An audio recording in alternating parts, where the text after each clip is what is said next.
धनतेरस क्यों मनाते हैं? क्यों विष्णु जी ने लक्ष्मी जी को श्राप दिया? एक बार की बात है, विष्णु जी धरती पर विचरण करने जा रहे थे तो माता लक्ष्मी ने उनके साथ चलने का आग्रह किया। विष्णु जी मान गए, लेकिन साथ में उन्होंने यह शर्त रख दी कि लक्ष्मी जी उनकी हर बात को मानेंगी।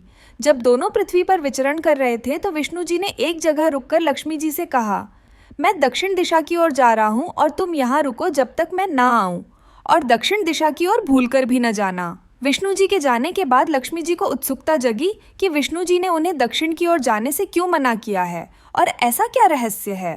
जब लक्ष्मी जी से रहा नहीं गया तो वे विष्णु जी के पीछे पीछे चल पड़ी। चलते चलते रास्ते में उन्होंने देखा कि एक जगह खेत में मीठे और रसीले गन्ने उगे हुए थे। माता को जोर से भूख लगी हुई थी और वे अपने आप को रोक नहीं पाईं और उन्होंने खेत से गन्ने तोड़कर चूस लिए। कुछ समय बाद विष्णु जी वापस लौटे तो उन्होंने लक्ष्मी जी को गन्ने के खेत में पाया।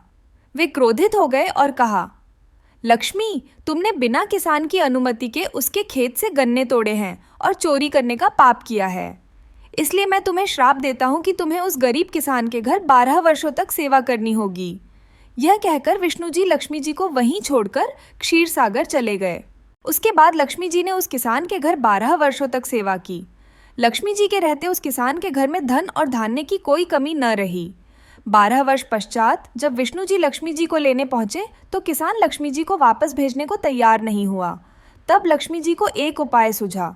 उन्होंने किसान से कहा, कल त्रयोदशी है और तुम अपने घर को स्वच्छ रखना, रात को घी का दिया जलाना और एक तांबे के कलश में कुछ रुपए रखना। मैं उस कलश में वास करूंगी और कभी तुम्हारे घर से नहीं जाऊंगी।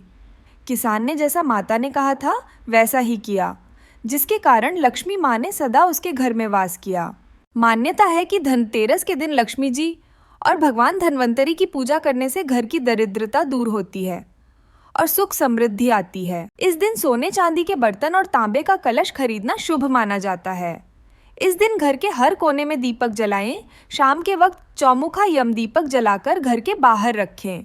कहते हैं कि धनतेरस के दिन ही समुद्र मंथन के दौरान भगवान धन्वंतरी हाथ में अमृत कलश लेकर प्रकट हुए थे और उसी दिन लक्ष्मी जी भी प्रकट हुई थीं, इसलिए धनतेरस के दिन दोनों की पूजा होती है। तो इस धनतेरस पर आप भी अपने घर को स्वच्छ रखकर दीप जलाइए तथा लक्ष्मी जी और भगवान धन्वंतरी की पूजा कीजिए ताकि आपके घर में सदा सुख समृद्धि बनी रहे। अगर कहानी अच्छी लगी तो लाइक और शेयर करना न भूलें और कमेंट में लिखें, जय लक्ष्मी माता।